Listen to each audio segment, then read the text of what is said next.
Hello friends, I am Sumit Goyal, assistant professor of mathematics. आज हम start करने जा रहे हैं यूनिट 4 का एक नया टॉपिक जो कि है Kepler's law of planetary motion. तो आइए स्टार्ट करते हैं। हमारा ये टॉपिक बहुत इजी टॉपिक है और ये 9 चैप्टर से रिलेट करता है। तो देखिए केपलर्स जो हुए हैं हमारे जर्मन एस्ट्रोनॉमर हुए हैं। उन्होंने अपनी ऑब्जर्वेशन से 3 लॉ दिए अर्थ इसके बीच में दिए, प्लैनेट्स और सन के बीच में। यानी कि प्लैनेट्स जो है हमें पता है कि वो सूरज के चारों ओर चक्कर लगाते हैं। तो उन्होंने 3 ऑब्जर्वेशन की। उन ऑब्जर्वेशन को हम बोलते हैं कि वो क्या है, हमारे Kepler's law of planetary motion है। तो देखिए सबसे पहला लॉ उन्होंने ये दिया कि each planet describes an ellipse having the sun as its focus. कि कोई भी प्लेनेट जो है जब वो सूरज के चारों ओर, सन के चारों ओर घूमता है तो जो वो पाथ ट्रेस करता है वो पाथ हमारा क्या होता है, एलिप्स होता है। यानी कि अगर इसे हम सन सपोज करें और कोई प्लेनेट अगर वो इसके चारों तरफ चक्कर लगाएगा तो वो अंडाकार शेप में लगाएगा, जिसे हम मैथमेटिकली क्या बोलते हैं कि वो हमारा क्या है, एलिप्स है। तो एलिप्टिक पाथ जो है वो डिस्क्राइब करता है कोई भी planet when it revolves around the sun. तो ये हमारा पहला लॉ है।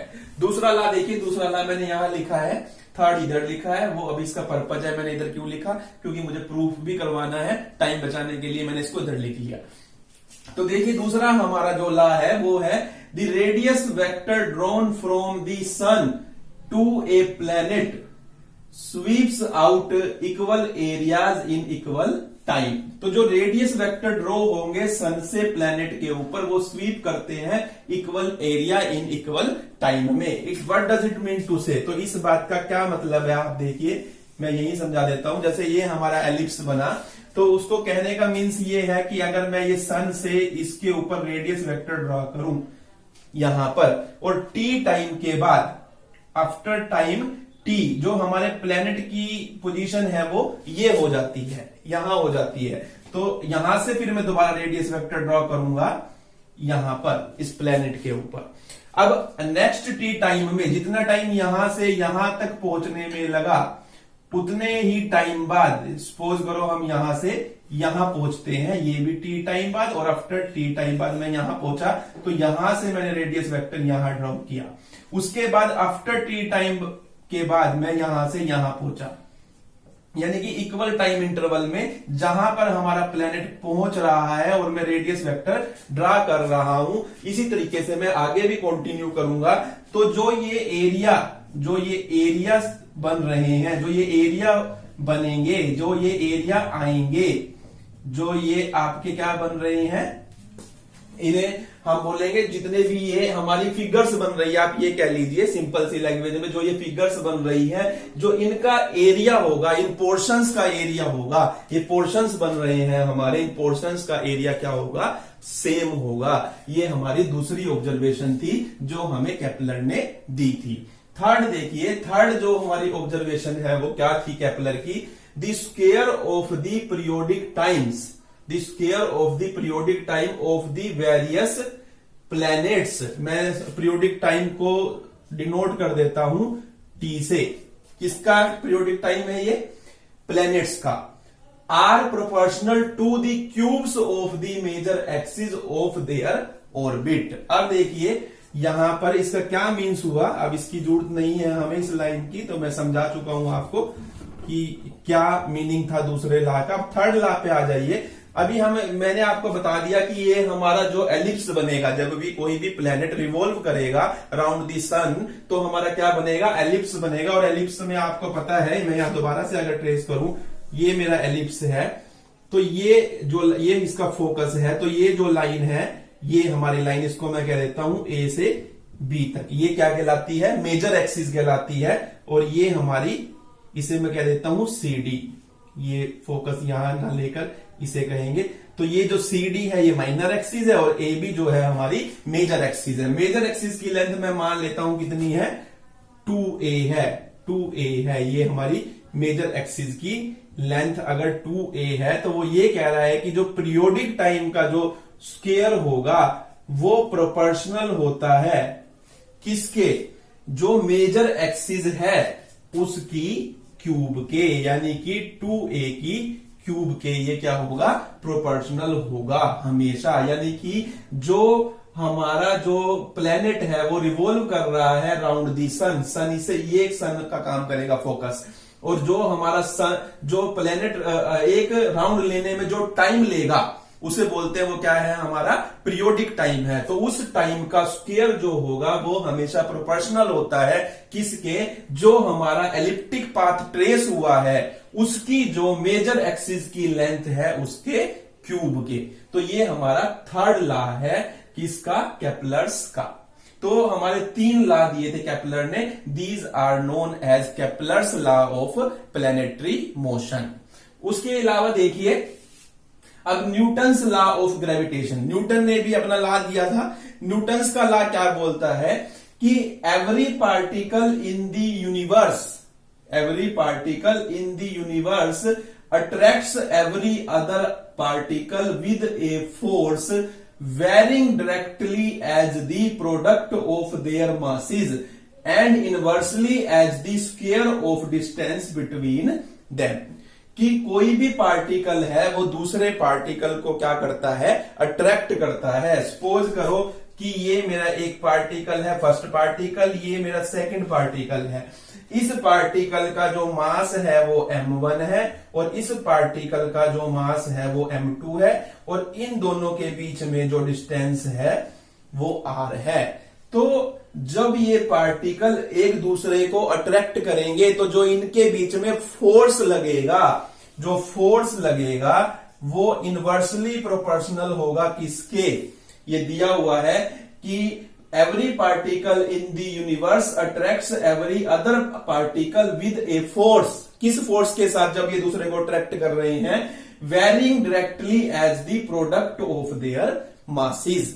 एक तो इनकी प्रोडक्ट लेनी है इनके मासेस की, इनके मासेस देखिए, पहले का मास मैंने m1 लिया और दूसरे का मास मैंने क्या लिया, m2 लिया। ये m1 और ये मैंने m2 लिया, और अपॉन में कहा है and inversely as the square of the distance between them. और जो इनके बीच में डिस्टेंस है वो मैंने कितना लिया है, r, इसके स्क्वायर के, इनके स्क्वायर के क्या है, इनवर्सली प्रोपोर्शनल है। तो इन प्रोपोर्शनल का साइन लगा दिया, इनवर्सली का मतलब है हमें डेनोमिनेटर में लेना है। तो यहां पर ये क्या हो गया, हमारा r स्क्वायर हो गया। अब देखिए अगर मैं इनवर्स का साइन यहां से प्रोपोर्शनलिटी का साइन अगर मैं हटाता हूं तो इक्वल टू का साइन लगाया जाता है, तो एक कांस्टेंट लगाया जाता है जिसे मैं कह देता हूं g, which is called constant of gravitation. तो ये कांस्टेंट लिया है मैंने ग्रेविटेशन का। अब देखिए ये सब तीनों कांस्टेंट है, तो इसको मैं लिख सकता हूं म्यू बाई में r स्क्वायर, म्यू बाई में r स्क्वायर। तो क्योंकि जी जहां पर म्यू मैंने किसको लिया है, g into m1 into m2, m1 fix है, m2 फिक्स है, g फिक्स है, इनकी मल्टीप्लाई करेंगे फिक्स कांस्टेंट आएगा, तो वो मैंने म्यू लिया और अपॉन में r का स्क्वायर।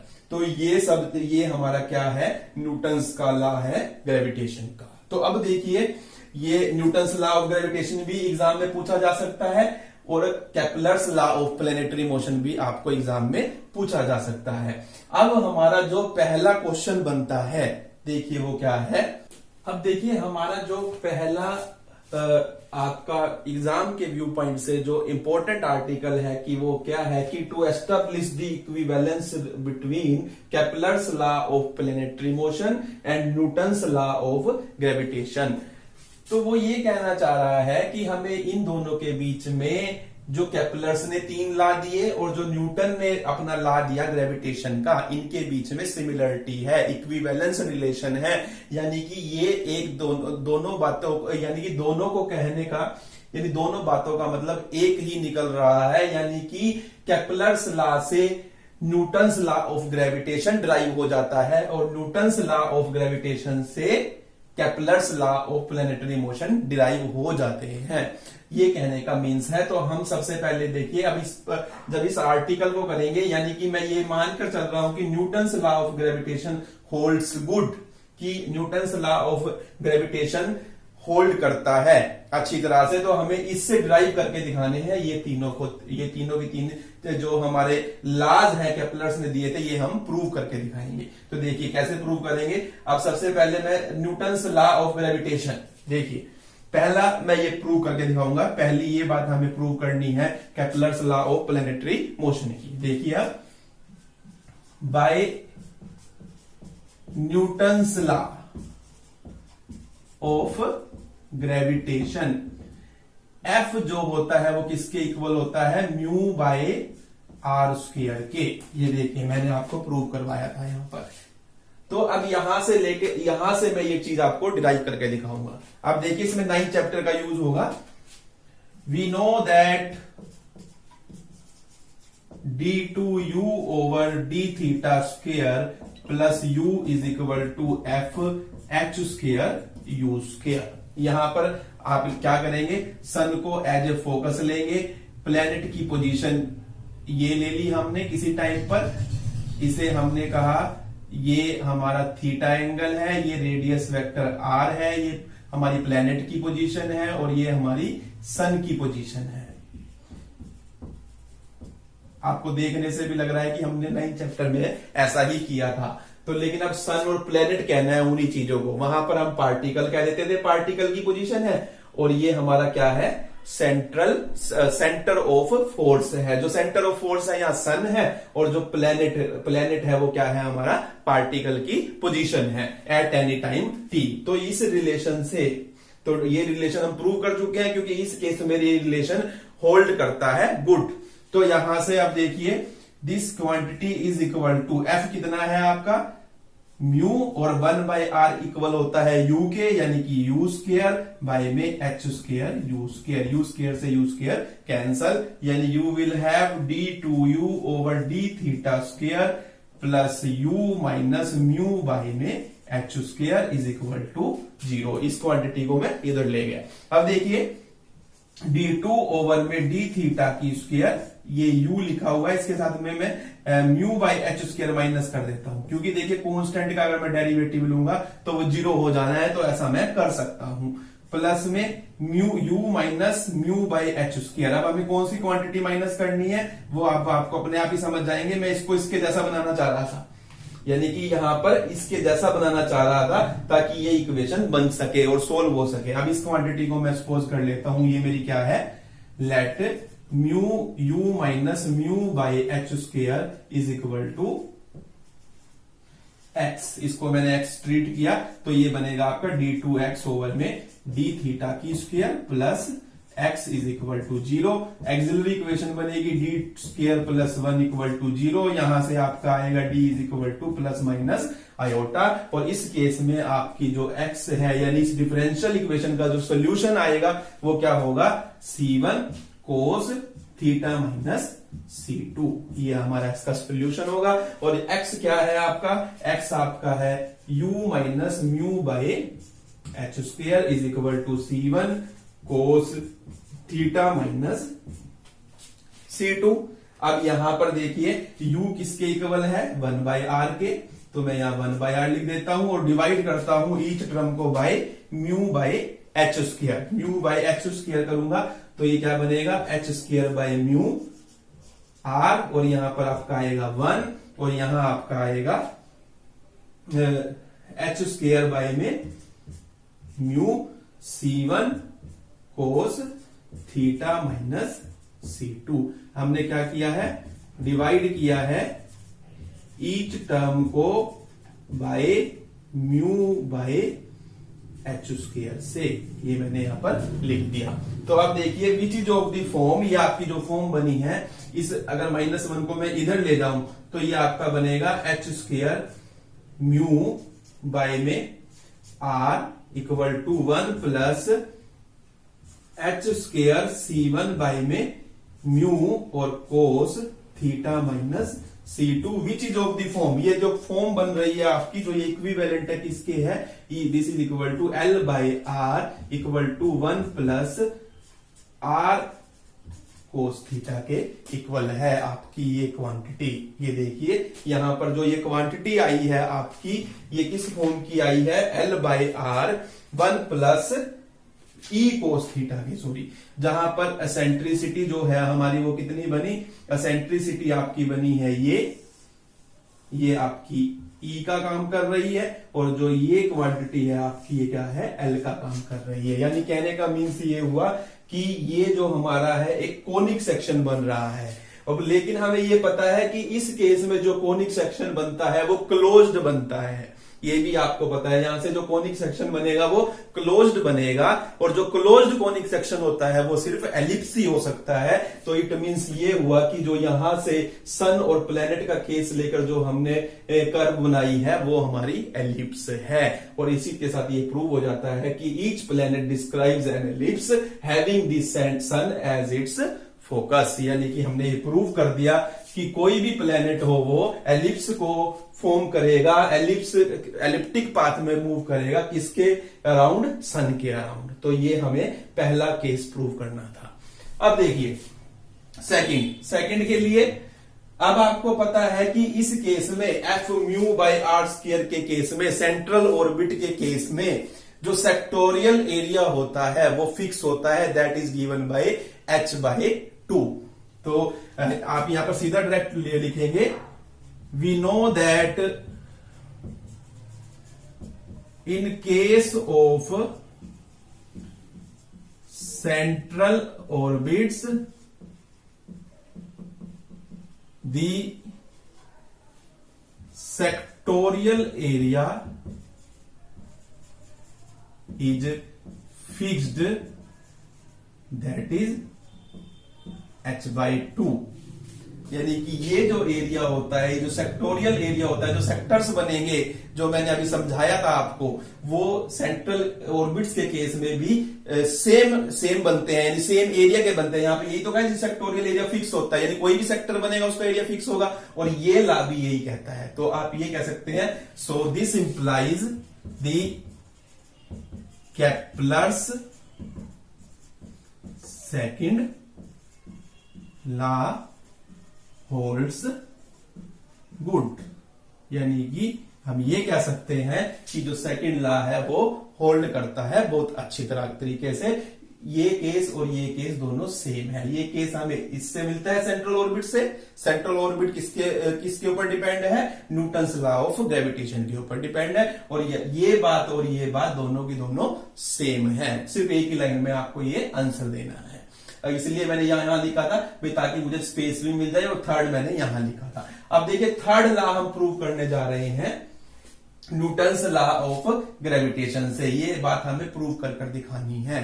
केप्लर्स थर्ड लॉ हमें ड्राइव करना है न्यूटन्स लॉ ऑफ ग्रेविटेशन से। न्यूटन्स लॉ ऑफ ग्रेविटेशन किसके ऊपर होल्ड करता है गुड, सेंट्रल ऑर्बिट्स के ऊपर। अब आप यहां डायरेक्ट लिखेंगे, as we know that in case of central orbits the periodic time is given by t is equal to 2 pi ab by में h होता है। ये मैंने आपको डिराइव भी करवाया था 9th चैप्टर में, और बताया था कि हमारा जो पीरियोडिक टाइम होता है वो ये होता है जब पार्टिकल यानी कि एक पूरा राउंड लेता है तो उसको इतना टाइम लगता है। और जहां पर h किसके इक्वल था, रूट म्यू एल के। ये भी आपने वहां डिराइव किया था क्वेश्चंस के अंदर। आप दोबारा देख सकते हैं वहां की वीडियो, और जानकारी के लिए दोबारा से आपको और क्लियर हो जाएगा।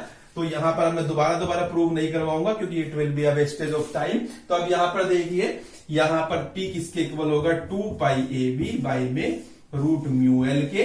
और देखिए l किस चीज को डिनोट कर रहा है, l आपका डिनोट करता है किसको, लेटस रेक्टम को, एलिप्स की, जो कि कितनी होती है, बी स्क्वायर बाई ए होती है। यहां पर ये बनेगा 2 पाई ए, ये ऊपर जाएगा तो ये रूट ए बनेगा, और नीचे आपके पास रूट म्यू बी आ जाएगा। यहाँ पे भी बी है, अब इस बी से ये बी कैंसिल हो जाएगा, तो ये आपका बनेगा 2 पाई ए की पावर 3/2 और रूट म्यू। ये आपका टी आया है। अगर मैं स्क्वेयरिंग बोथ साइड करूंगा, स्क्वेयरिंग बोथ साइड करने पर क्या आएगा, देखिए टी स्क्वेयर आपका आएगा 4 पाई स्क्वेयर और ए की क्यूब, और अपोन में रूट म्यू, ये आपका बनेगा। अब देखिए यहां पर इसको मैं क्या लिख सकता हूं, इसे मैं लिख सकता हूं, मैं अब क्या कर रहा हूं, 2 से मल्टीप्लाई कर रहा हूं, 2 से डिवाइड कर रहा हूं, इसे 2 से मल्टीप्लाई करूंगा तो यहां पर आपका बन जाएगा 8 और यहां आ जाएगा 2 म्यू। ऐसा क्यों लिखा, अब ये बनेगा आपका पाई स्क्वायर 2 म्यू और 8a क्यूब को मैं क्या लिख सकता हूं, 2a की क्यूब लिख सकता हूं। यानी कि अब यहां से आपका जो टी स्क्वायर आया है वो किसके इक्वल आया है, पाई स्क्वायर बाई में 2 म्यू और 2a क्यूब के इक्वल आया है। यानी कि टी स्क्वायर जो आया है वो प्रोपोर्शनल आया है किसके, 2a क्यूब के। यानी कि पीरियोडिक टाइम का square is directly proportional to cube of major axis of the ellipse. तो यानी कि हमने न्यूटन्स लॉ ऑफ ग्रेविटेशन से ये तीनों लॉ प्रूव करके दिखाए हैं। अब इसी थ्योरम के अंदर, इसी क्वेश्चन के अंदर कह लीजिए, अब हम क्या करेंगे, अब हम ये मानकर चलेंगे ये लॉ होल्ड्स करते हैं अच्छी तरह से, यानी कि ये लॉ है, एग्जिस्ट करते हैं, और हम प्रूव करके दिखाएंगे कि Newton's law of gravitation can be derived from these 3 Kepler's law of motion. तो देखिए कैसे करेंगे हम।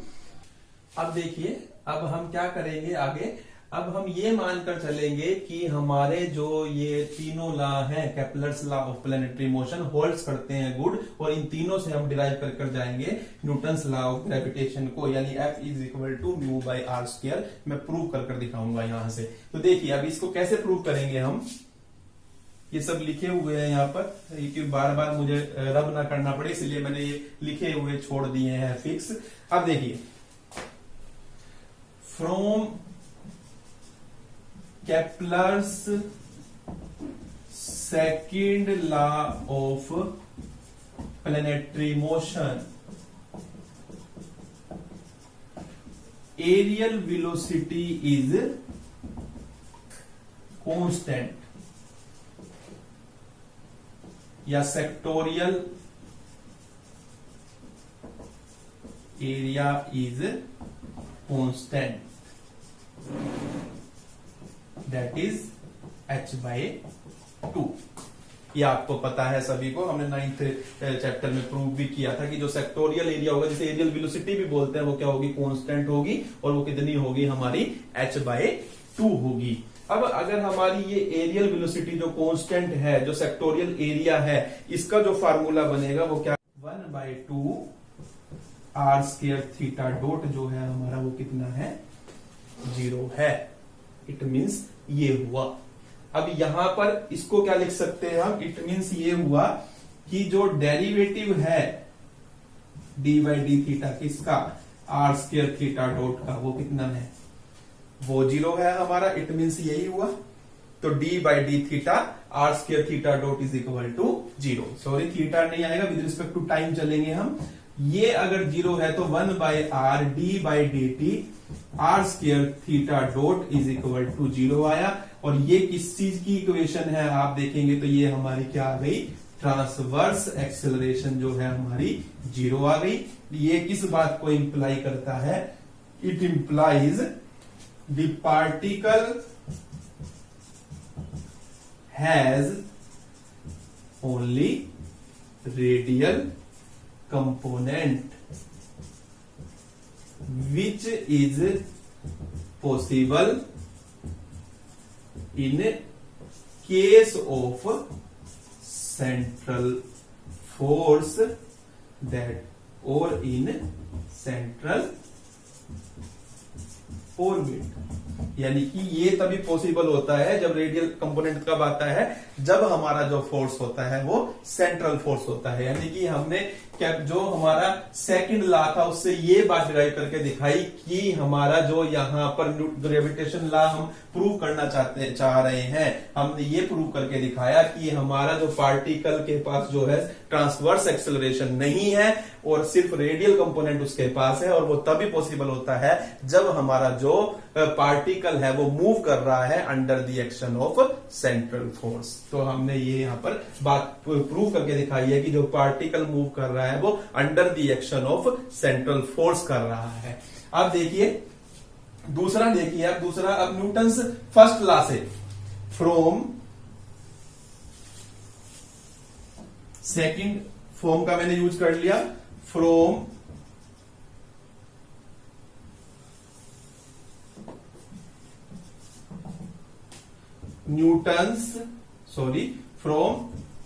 Kepler's first law.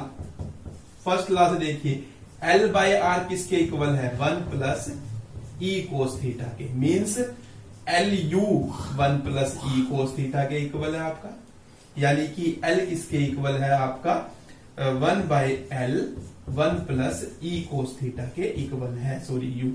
अब मैं यहां पर इक्वेशन का यूज करूंगा, पोलर फॉर्म वाली इक्वेशन का, तो उसके लिए देखिए du बाई डी थीटा अगर मैं निकालता हूं तो वो आपका आएगा 1 का डेरिवेटिव 0 हो जाएगा और इसका डेरिवेटिव कितना आएगा आपका e साइन थीटा बाई में l, और d2u over D theta square अगर मैं निकालूंगा तो वो आपका आएगा minus e cos theta by में l। अब यूज करें रिलेशन को, d2u ओवर में D theta square plus h plus u is equal to f h square u square.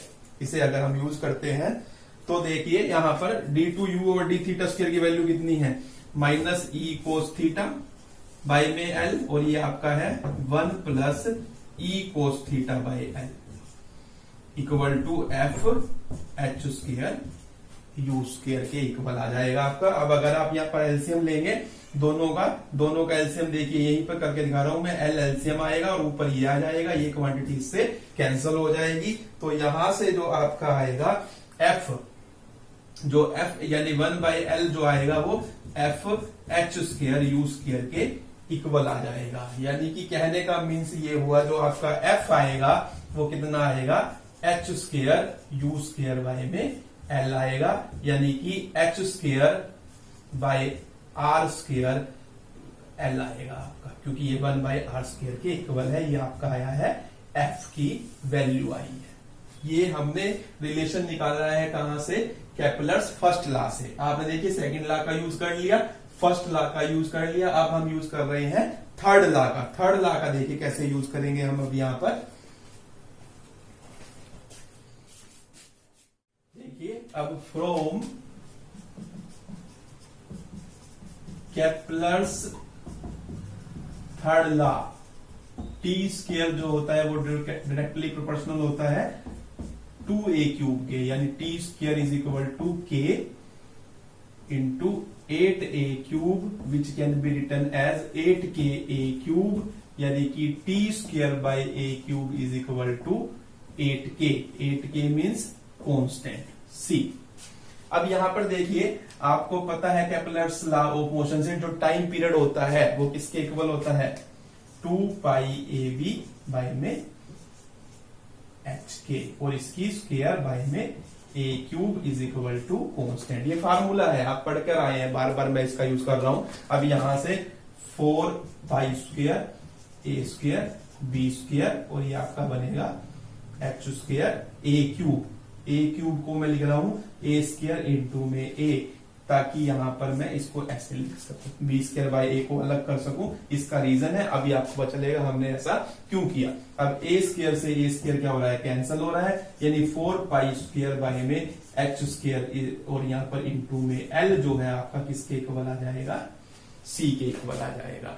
यानी कि जो आपकी एल है यहां से एल जो है वो कितनी आ गई, सी एच स्क्वायर सी बाय में 4 पाई स्क्वायर आ जाएगी, यानी कि ये कांस्टेंट आ जाएगी। इसे कहिए हम म्यू कह देते हैं, और म्यू की बजाय भी मैं से कह देता हूं आपकी के आई है। तो यानी अगर एल के है तो यानी कि 1 बाई एल भी क्या होगा हमारा के होगा। अब ये वैल्यू मैं यहां पुट करने जा रहा हूं, देखिए यहां पर अगर मैं ये वैल्यू पुट करता हूं, इसे कह दीजिए equation number star, from equation star.